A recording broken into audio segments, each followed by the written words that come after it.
Why aren't dinosaurs mentioned in the Bible then? Well, you notice dinosaurs are really the kind of the bullet by which evolutionary ideas are delivered, and they start at an early age, like the Jesuits. I defy anybody, find me a single primary school in the country, one, anywhere, where there is not a children's book about dinosaurs. Honestly, if I were to offer £1,000 in the press, I think my money would be very safe. Books about, books designed to teach children to read at the age of 3 or 4 or 5 about dinosaurs. And if you open it up, on the first page, the opening words, the 4 first words in the entire book are going to be what? Millions of years ago. That's how it always begins. And that's how these ideas are delivered. Now, in fact, dinosaurs are not a thing. If I were being deliberately trying to stir controversy, if I were deliberately argumentative and controversial, if I were using the Peter Hitchens style of arguing, I would say dinosaurs don't exist. And that would be true in the sense that it's not one thing. It's lots of different kinds of animals. And then we slap a label on all of them and call them dinosaurs. With the arrogant belief that we know for a fact that they don't still exist today. But of course we don't know that. There are books that say no human being has ever seen a living dinosaur. Again, how can you be certain? Is there not a lot of evidence to the contrary? And the answer is there is. They went extinct 65 million years ago. Did they really though? Did they really? So why aren't they mentioned in the Bible? The answer is they are mentioned in the Bible. We'll get to it. Were there dinosaurs on board the ark? Yes, there were. We saw earlier on it's land animals that breathe air. So yes, that would include dinosaurs. Baby ones, obviously, to quote the one and only Kent Hovind yet again, the one and only Kent Hovind, he says, just make sure that you get a pink one and a blue one, that you get 2 babies and you're good, alright? Weren't they already extinct by then anyway? No. Okay, on we go. So the word dinosaur was invented by Richard Owen. He's an alumnus of Lancaster Grammar School. He invented the word in 1841 from the Homeric Greek deinos, meaning fearfully great. Deinosauros, a fearfully great lizard. It's a bit of a pretentious word if you think about it, and it was invented in 1841, so you won't find the word anywhere used before 1841 because it didn't exist yet. But you'll find things which, when you read the description, they correspond more or less to dinosaurs. Okay? On we go. So why aren't dinosaurs mentioned in the Bible? Because the word dinosaur didn't exist yet. On we go. What were they maybe called instead? Well, we have this thing called a dragon. Oh, but everybody knows dragons are mythical creatures. For a mythical creature, it certainly pops up in an awful lot of stories, like the flood myth. You end up wondering whether it really is such a myth. Because all over the world you have stories about dragons, and you have pictures of dragons. And if the word dinosaur wasn't invented till 1841, what maybe would people have called these dinosaurs if they had met one? They probably would have referred to them as dragons, I think. Yes? Okay. This is Daniel chapter 14. Now that won't be in a Protestant Bible. Not only are several books missing from a Protestant Bible, but even books that they do have are missing some chapters. The last 2 chapters of the book of Daniel are not in a Protestant Bible. Many of them were removed because the Protestant heresiarch who founded that particular religion didn't like what that book of the Bible taught. There's a bit of a problem when if you're Martin Luther, or I don't know, whoever else, Melanchthon, any of these guys, and you say sola scriptura, we can only believe it if it's in the Bible, if it then turns out that there's a book in the Bible which teaches this thing you say isn't true, you have to remove that book. So for instance, 1 Maccabees and 2 Maccabees are missing from a Protestant Bible. What do you find in Maccabees? You find them after the battle praying for the dead and offering sacrifice for the dead, which is something that Protestants don't do and don't believe in, but there it is in the Bible. So those books have to go. Martin Luther was particularly against the idea of chastity and vows of chastity and virginity and that kind of thing. He thought everybody should marry and you shouldn't have nuns and you shouldn't have priests and so on. And yet you have the Epistle of St. James that talks about that very thing. So the Epistle of St. James has to go. I mean, he himself had a big problem with chastity, which explains a lot of what happened with him. We won't go into that now. The point is, very interesting, Daniel 14. There was a great dragon in that place, and the Babylonians worshipped him. And the king said to Daniel, Behold, thou canst not say now that this is not a living God. Adore him, therefore. By the way, Daniel is showing to the Babylonians, I worship the living God. Living God means the one that actually exists, the one that's really alive. And in fact, this is just an idol. And I think in the temple they left food out every night, and in the morning it was gone. And they say, there, that proves that it's a...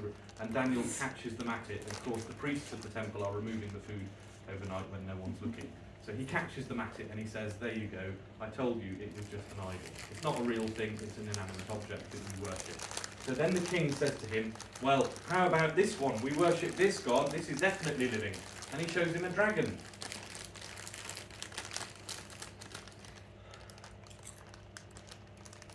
Thou canst not say now that this is not a living God, adore him therefore. And Daniel said, I adore the Lord my God, for he is the living God, but that is no living God. Give me leave, O king, and I will kill this dragon without sword or club. And the king said, I give thee leave. Permission, in other words. And then Daniel took pitch and fat and hair and boiled them together, and he made lumps and put them into the dragon's mouth, and the dragon burst asunder. So he kills it by feeding it hairballs dipped in fat. So it's going to think that they're delicious and eat them, and then it dies. Next. This is from Job. Job is having a conversation with God, and he's complaining, and God says to him, you've got no business complaining, you don't understand my intention or what I have in mind. Where were you when I made the world? Where were you when I did all these things? And he says, look at all these things I created. Behold Behemoth, whom I made with thee. At the start of the world, in other words, during the 6 days of creation. He eateth grass like an ox. His strength is in his loins, and his force in the navel of his belly. He setteth up his tail like a cedar.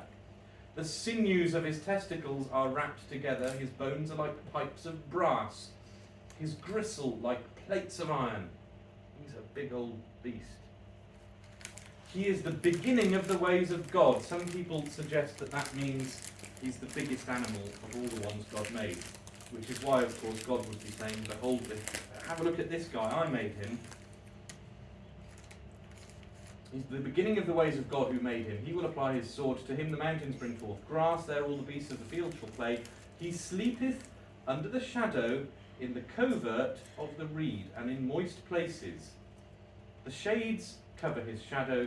The willows of the brook shall compass him about. Behold, he will drink up a river and not wander, and he trusteth that the Jordan may run into his mouth.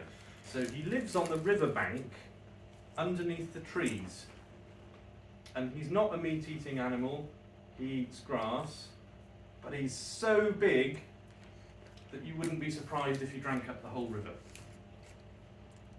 Okay, here we go. The commentaries very often will say, oh, it's an elephant or it's a hippopotamus. He setteth up his tail like a cedar. The Latin Vulgate says, constringit, he brandishes, caudam suam quasi cedrum. Now a cedar is a particularly big tree. They live to an old age and they have very big thick trunks. Who's seen the tail of a hippopotamus? or the tail of an elephant. It's like a bit of string. There's absolutely no way that that is a hippopotamus or an elephant. I think it's a great big sauropod dinosaur. That's the only thing that really fits the description. Yeah, okay, on we go. Here's a couple of references from the Psalms. Thou by thy strength did make the sea firm. Thou didst crush the heads of the dragons in the waters, says Psalm 73. Thou shalt walk upon the asp and the basilisk, and thou shalt trample underfoot the lion and the dragon, says Psalm 90. Interestingly, some of these modern translations, whenever it mentions dragon, they render it as snake or serpent. Well, there is a sort of superficial similarity, but notice it says the asp and the basilisk. Those are actual snakes, and it names them. But then it says a dragon. Is Psalm 90 the one in Compton? It is the one in Compton, exactly, yeah. Super aspidum et basiliscum ambulare. Oh, okay. Yeah. I think that's the same I just one. had never paid attention to that. No, it's the same one, I think, Yeah. yeah. The word in Latin is draconis, Yeah. the declension. Yeah. Praise the Lord, from the earth, ye dragons, and all ye deeps. Makes it sound like dragons also live in the depth of the sea, right? And the point of that psalm is, again, how amazing God is. He's the only one who could have done this. He made everything, including the depths of the ocean, including the dragons. On we go. So, were there dinosaurs on board the ark? Yes. Right, next. Weren't they already extinct by then anyway? Okay, no. Dinosaurs and men lived alongside one another, and when you say that to a modern person, it blows their mind, and they'll either go insane or they'll just collapse laughing at you. But have a look at this. This is the grave. It's in Carlisle Cathedral. Bishop Bell died in 1496. The authorities there have taken since to covering it with carpets and denying its existence because they got so tired of the constant stream of people, including tourists from all over the world, wanting to see the dinosaurs on his grave. There we go, look at that. Somebody, just for comparison, just so no one can claim, oh, it might not be, it might just be a picture badly drawn. That's clearly a bat, can we agree? Yes? And that is clearly a fish. And that's a dog, and that's a bird. On we go. What are these two things here? Have a good old look at that. What on earth could they be? Now you can see the brass is rather faded. I mean, it is after all 500 and something odd years old, right? But those are clearly two dinosaurs. And this thing down here might be as well. You can't really see the head of it, but it has teeth and it has a sort of spiky crest on top of its head and a great big long tail. Right, on we go. This is the Nile mosaic from Palestrina in Italy. It's a great big thing. It covers an entire, well, originally it would have covered an entire floor. I think in more recent times it's been moved and it's on display. But it's a Roman mosaic, I think 1st century Roman mosaic, and it's the scene of the Nile, but they use it to demonstrate there's lots of stuff going on, lots of activity. You can see people on boats. You can see all these different animals. There's a chap up there shooting birds with a bow and arrow. And here is where we want to focus, because this is very interesting. This is zoomed in. The names of the animals are all in Greek. And they're all animals that we would recognise today. Apart from, can you see, curiously enough, these black gentlemen here with their bronze shields are not even bothered by it. They're fighting off something else over there. But there's this funny old thing in the river here with a head on top of a neck and a big jaw with teeth in it. And it says, you might not be able to read, Crocodilopardalis. It's a crocodile leopard. Now, what's a crocodile leopard? It's not a crocodile because they don't have a neck, for one thing. They can't lift their head up and turn it around like that. But it's something, it looks to me like a dinosaur. But I don't know. Maybe that's just me. Maybe there's some frightfully clever answer for explaining it away. Here we go. Angkor Wat Temple in Cambodia, which I gather is from around about the 1200s, so it's been there 800 odd years. Cambodia, of course, is next to Vietnam. It's in what used to be called Indochina. And just to put this in context, there are lots of stone carvings of different animals and whatnot. This is this one here, zoomed in. Ah, look at that. What does that look like? I would say it's pretty obviously a Stegosaurus. Now, I think Wikipedia and various other people will tell you, oh, no, what you're seeing is really a lizard, and those are just leaves behind it in the background. Well, I mean, you can believe that if you want to, but that looks like a Stegosaurus to me, it really does. Okay? Alright, this is a mosaic from this country actually, Gloucestershire, circa 300 AD, late Roman, and we have these two. I would say that, obviously it's a very stylized picture, but they look like sea creatures. You also have a fish behind it, but they have very long necks. So sea monsters with very long necks. On we go. This is from the Golan Heights in Palestine. What is that? Not very clear, and it is very worn away. Maybe it's something else. Maybe I'm mistaken about that, possibly. But on the other hand, what if I'm not? Here we go. This is a cave painting from Kuwait, in the Middle East. You notice these are from all over the place. There's quite a lot of different cave paintings with dinosaurs on them. I'm going to give you a selection of a few of them here. And I think the only answer the evolutionist has to all of these, that's a zoomed in thing, the original is up there. If you compare it with the other animals and with the human beings and so on, it's not that stylistically done, it is pretty clear what it is. But the only answer is going to be from the evolutionist, oh no, it's not really that, it's something else. And with any one image, you can say, well, maybe, perhaps. But I think all of them put together, the overall preponderance of the evidence, are they all something else and accidentally end up looking like dinosaurs? I don't think that's reasonable. I think any reasonable person, without a very strong prejudice in favour of evolution, is going to have to say, yeah, that's basically a dinosaur. Right, on we go. That's from the United States, and it's cave drawings of the Anasazi Indians. It's in Utah. I think it's a place called Natural Bridges in Utah. That's the original one there. This is it enhanced.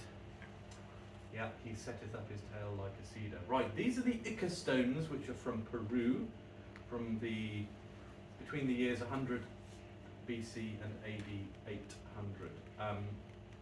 There's loads of them, and they all show different things.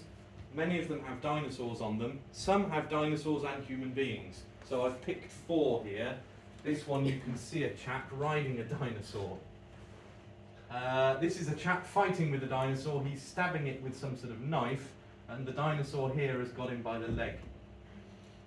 There's some different sorts of dinosaurs on here, and this is a human being, and he seems to be, I don't know what he's doing there, cutting its neck or something. Very interestingly, the dinosaurs have these sort of circles on their skin, which I think more recently it's come out, there's some sort of evidence that they did have some sort of pattern like, because you can't tell that from just remains. Okay, that's an image, that's a visual image where you would have had to have seen the real thing alive. If you discover a skeleton in the ground, you've got no way of knowing what its skin looked like from just the bones. Now, if you look that up on Wikipedia or any of these evolutionist places, they'll tell you, oh yes, the Ica stones are well-known frauds. I think at some point, once these were discovered,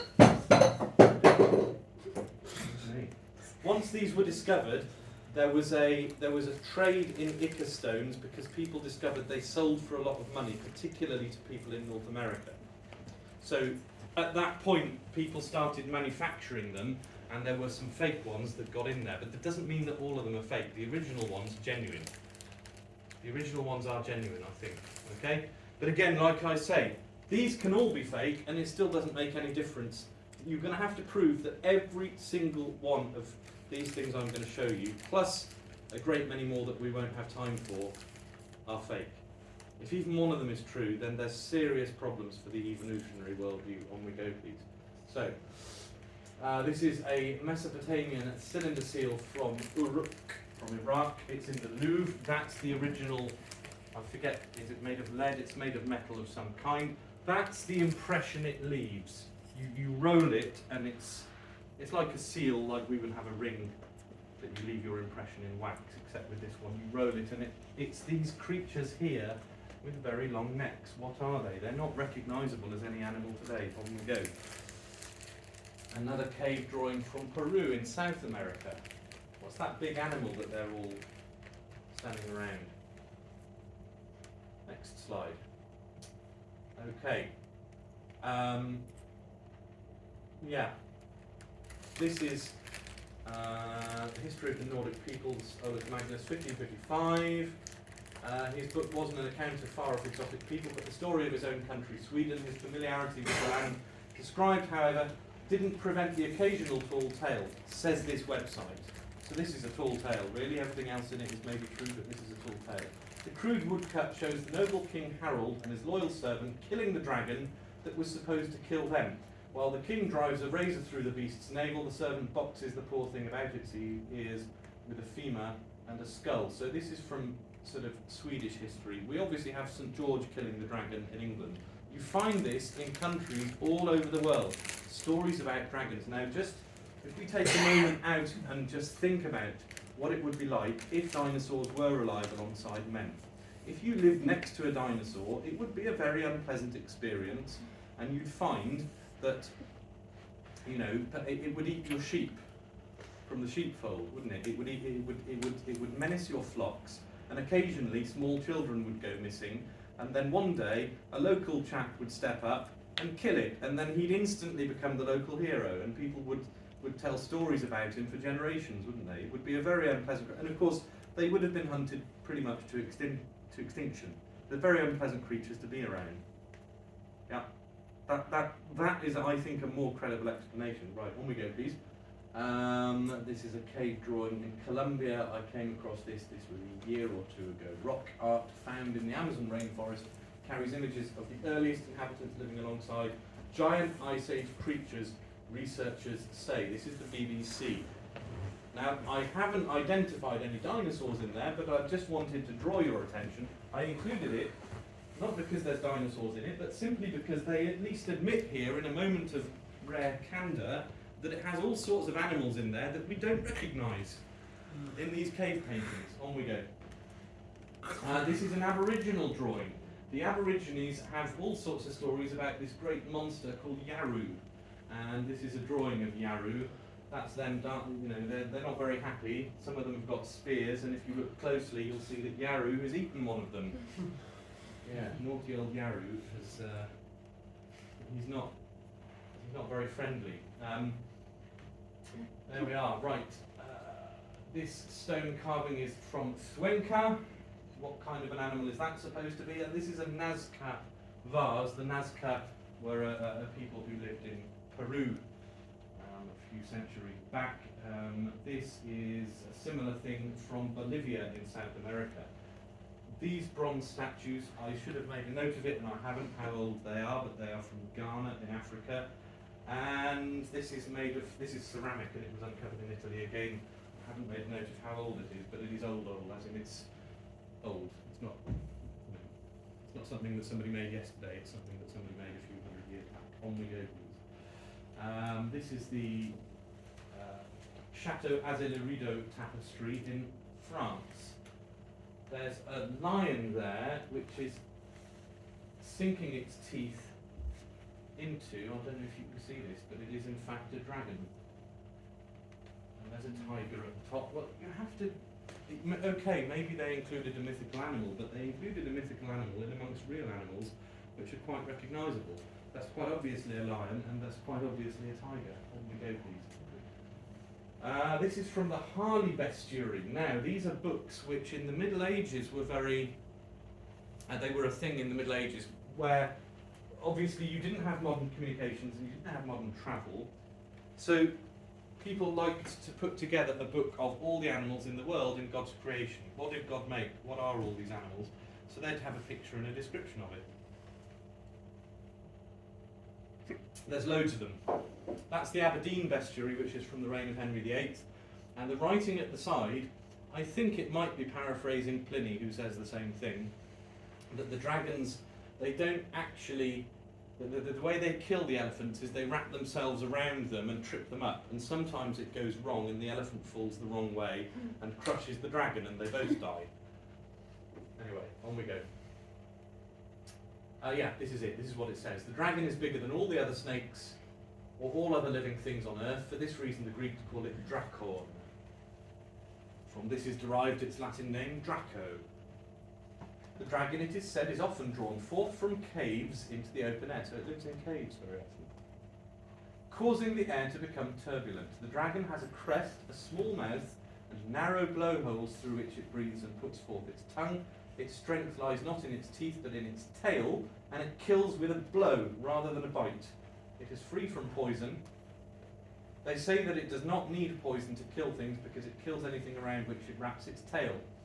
From the dragon, not even the elephant with its huge size is safe, for lurking on paths along which elephants are accustomed to pass, the dragon knots its tail around the legs and kills them by suffocation. Dragons are born in Ethiopia and India, where it is hot all year round. Very interesting. They seem to think that that's a real thing. On we go. Marco Polo, of course, famously visited China. How are we doing for time? Maybe I don't want to read all of this, but he gives a description of a dragon, and he says the same thing. They lurk in caverns, from whence at night they issue to seek their food. And he says the way that you kill them is you work out where they drag themselves along the ground, and you go and fix sort of iron spikes in, and then it drags itself over the spikes and kills itself. Very dangerous animal. You don't want to go head to head with it. You'll lose. Right? You have to kind of trap it. On we go. This is the same quote. It's from his The Travels of Marco Polo. And then he says, yes, here we go. So once you've killed it, the gall is highly esteemed in medicine. In cases of a mad dog bite, a pennyweight of it dissolved in wine is administered. It is also useful in accelerating parturition when the labour pains of women have come. A small quantity of it being applied to carbuncles, pustules, and other eruptions of the body, they are presently dispersed. It is efficacious in many other complaints. The flesh also of the animal is sold at a dear rate, being thought to have a higher flavour than other kinds of meat, and by all persons it is esteemed a delicacy. So that if you kill a dragon, you can sell the meat. People love dragon meat, and also the bones and teeth and other bits of it are used in medicine. In fact, there's loads of Chinese recipes. I don't think I've included them here, but lots of ancient Chinese medicine where it calls for dragon bones or dragon teeth as part of the recipe, as though that's a real thing that you can just get hold of. On we go. Okay, Pliny the Elder, I mentioned before. He says, I wonder whether the Aberdeen Bestiary is really paraphrasing him, because he talks about dragons killing elephants by kind of tripping them up and strangling them. Ethiopia produces dragons not so large as those of India, but still 20 cubits in length. Yeah. Okay, on we go. Flavius Philostratus says the same thing. India is girt with dragons of enormous size.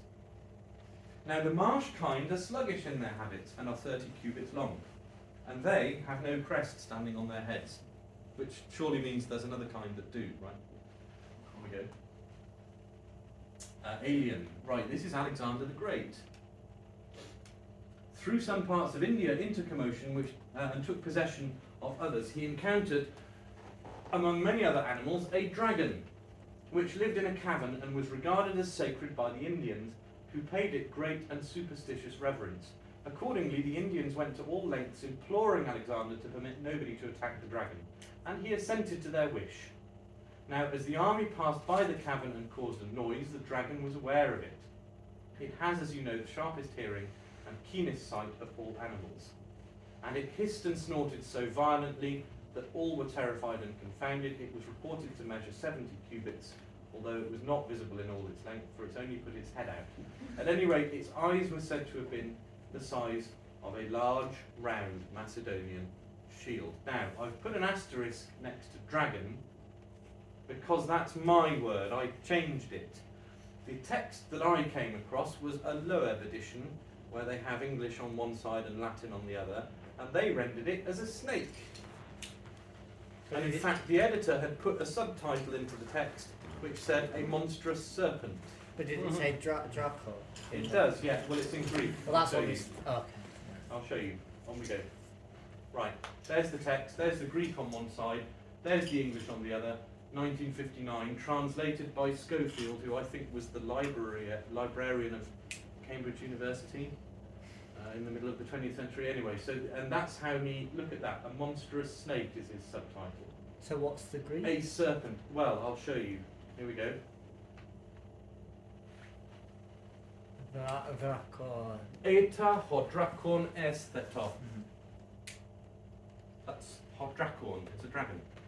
And if you look up in Liddell and Scott, it will tell you hodrakon means a dragon. Now there's a similarity between a serpent and a dragon, obviously. So you're going to have a certain amount of metonymy where people use one word to mean another. But it's a dragon. It doesn't say a snake. Yes? Okay, on we go. But yeah, that's another thing. It hissed and snorted so violent. Do snakes snort? Okay, let's go on. This is the dictionary of the American Dictionary of the English Language, the very first edition. I think nowadays it's called Merriam-Webster, but the original one was by a chap Is called that when they all Webster. changed all the spelling? Sorry? Is that the one where they changed all the spelling? Oh, I don't know about that. I suspect that might have happened earlier, but yeah. Alright. It says dragon, noun, a genus of animals, the Draco. They have 4 legs, a cylindrical tail, and membranous wings radiated like the fins of a flying fish. Now notice this is 1828. The word dinosaur was, does anybody remember the year? 1841. 1841, so this is 13 years before that word existed. But it talks about a dragon as though it's a real thing. It doesn't say a mythical beast. The current edition, of course, would say that. But the original edition in 1828 didn't say that. On we go. This is Dr. Johnson's original dictionary. Remember, Dr. Samuel Johnson was the chap over here in the 1700s. And that is the title page of the original. This is a Victorian edition, okay? The original dictionary by Samuel Johnson, Dictionary of the English Language, in which the words are deduced from their originals, explained in their different meanings, and arranged by the names of the writers in whose works they are found. Let's have a look then. So, dragon. A kind of winged serpent. Well, that's nice and straightforward, isn't it? Right, what does the Victorian edition say, I wonder? Dragon. A kind of imaginary winged serpent. There's only one word different. That one word has been added. The original one said, a kind of winged serpent. Simple as that. And they've turned it into an kind of imaginary winged serpent. Okay, on we go. That's Lewis and Short. Lewis and Short, some of you will know, is the equivalent of Liddell and Scott. Liddell and Scott is the definitive dictionary of Greek. I think Liddell was Professor of Classics at Christ Church, Oxford in the Victorian era, and his daughter was Alice Liddell, who's the Alice in Wonderland Alice. And Lewis and Short is the Latin dictionary equivalent of Liddell and Scott. Draco Draconis, it says, a sort of serpent, a dragon. Right, on we go. This is the Chinese zodiac. Some of you will know this already. So you have, the rat, the ox, the tiger, the rabbit, the pig, the dog. There's 11 real animals that exist today, and one, the dragon, that's supposedly mythical. Is it just possible, perhaps, that that one mythical animal really isn't mythical and is as real as all those other 11? On we go. Okay, so why weren't they extinct by the time of Noah's Ark? They weren't. No, they were still alive. Okay. They might not even be extinct today. This gets really interesting. So this is Monterey Bay, California, 1925, and the body of what I think is a pliosaur washed up on the shore. It had a 20-foot long neck. You can very clearly see there's a head with a jawline, with a mouth and a long neck. Right, so it's not a dolphin, it's not a whale, it's not a killer whale as some people have suggested. Those animals don't have necks, but it was enormous. And this sort of thing does happen once in a while. We don't know what lives in the depths of the oceans. Next slide. Scituate Harbour in Massachusetts, on the other side of the country, the east coast. This is 1970. This is a newspaper report about it. Shades of Loch Ness Monster. Again, it's a great big old long sea creature.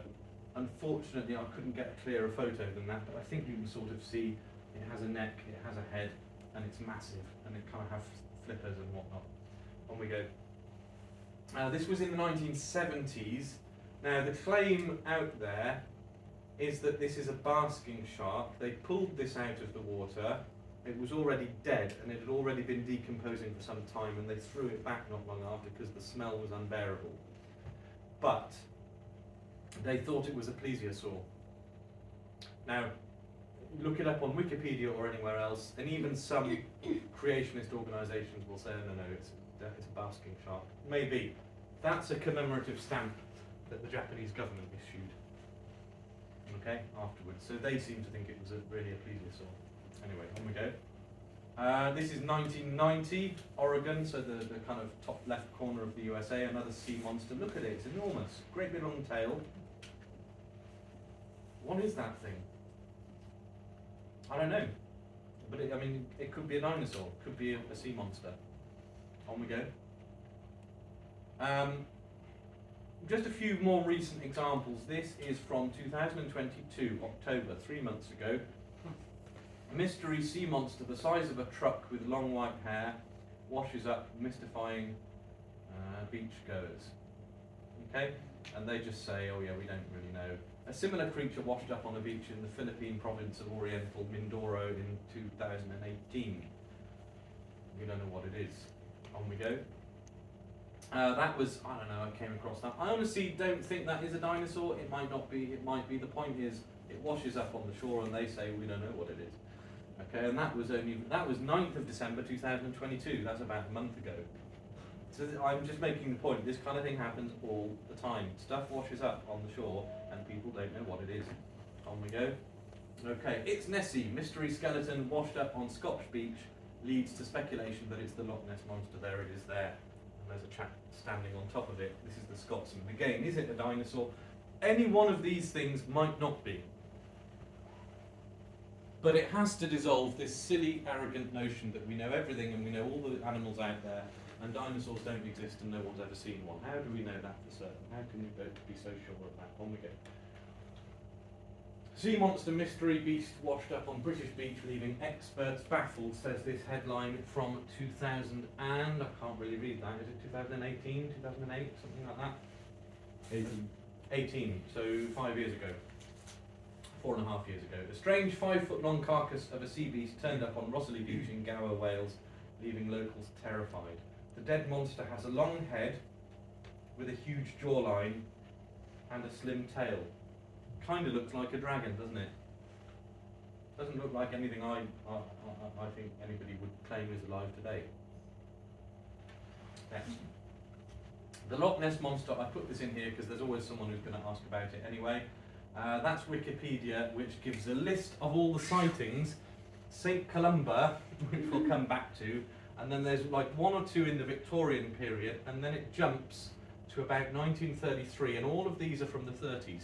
What happened is they built a new road next to Loch Ness that runs along the side, along the contours of the side of the hill next to the loch. And ever since they opened that new road, the sightings of the Loch Ness Monster just went through the roof. So there might well be something in there. Also, it's very deep, and they think there are, in fact, underground caverns underneath the sides of the loch. On we go. This is St Columba in the year 565. This is what it says. Yeah, so there's a monster, and then I think, I'm not going to read all of it, but it says, Columba made a sign of the cross and said, "Do not go further, do not touch the man, go back at once." The creature stopped, as if it had been pulled back with ropes, and fled, and Columba and the Picts gave thanks for what they perceived as a miracle. So it's in the life of St. Columba. He meets this sea monster in Loch Ness. On we go. Yeah, 1934, a man called Mr. Arthur Grant nearly hit it on his motorcycle. He was coming along the road at about 1 a.m. or something, and he ran across this monster and he drew a sketch afterwards, which that's what he drew it as looking like. Looks like a dinosaur to me. Okay. He was a veterinary student as well, by the way. Just mentioned that. That's Loch Ness up there. So Inverness is the town at the top, and the Moray Firth, and then so Loch Ness is this great big long thing here, around 27 miles long. I think the widest part is something like 1.7, 1.8 miles wide. So most of it is about 1.5 miles wide. So there's a lot of water, and it is deep as well. It is deep. It goes down a long way. It's not a little puddle. Okay. All right, on we go. Okay, this is from Central Africa, Mokele-Membe, I think is how you pronounce that. Meaning the one who stops the flow of rivers. Does that ring any bells, by the way? Job, Behemoth. According to the traditions of the Congo River Basin, Mokele-Membe is a large territorial herbivore. In a March 2009 episode of the History Channel series Monster Quest involved William Gibbons, Rob Mullin and local guide Pierre Sima, and the two-man film crew from White Wolf Productions. While no sightings were reported on the expedition, the team found evidence of a creature in a cave on the other side of air vents. The team also received sonar readings of a very long serpentine shape in the water. On we go. I think basically what happened here is, in fact, the original, I forget when this was it in the 80s or 90s? And the people from America happened to be there, and the locals were telling them about this great animal, and they said, well, what is it? Oh, it's, you know, they struggled to describe it, so they kept showing them drawings. Is it this? No. Is it that? No. And then eventually, one of them drew that, and the one on the right here, they ran out of drawings of animals. No, it wasn't any of those things. So they started thinking, well, what could it be? And they showed them this. They went, oh yeah, that's him. That's the one. That's Mokele-Membe. He lives over there. Don't get too close. He's not very friendly. Now, the Congo Basin is this whole area here. You could basically fit most of the United States into there, and you could easily fit all of Europe into it, including filling in the sea around the British Isles and Scandinavia. That's how big that is. It is vast. It's not very populous, and a lot of it is jungle, and a lot of it is marsh and swamp. It's not a great country to live in, really. And it's right in the middle. This is the Democratic Republic of the Congo, this one country here, but obviously it extends a bit beyond there. Right, on we go. So, we have pictures, we have carvings, we have engravings of dinosaurs, written accounts of dragons are all over the place. We even have present-day sightings, and, of course, not forgetting, we have soft tissue in dinosaur bones and red blood cells in supposedly 65-million-year-old fossils that accidentally get dropped on the floor of the lab and they break open. And it's soft tissue and red blood cells in there. Which means what? It means that the millions of years ago but are now extinct story is absolute nonsense. It's not true. But they are animals which are contemporary with other animals and with man. They seem unsurprisingly to have been hunted to extinction in most parts of the world, and that doesn't alter the fact that they are contemporary, they exist alongside. Okay? To use dinosaurs to justify millions of years older timescales is circular reasoning, of course. Because you need the one to prove the other, and you need the other to prove the one. Dinosaurs prove that millions of years is true, and millions of years is how we know dinosaurs lived millions of years ago. Right, on we go. That's it, is it? Okay.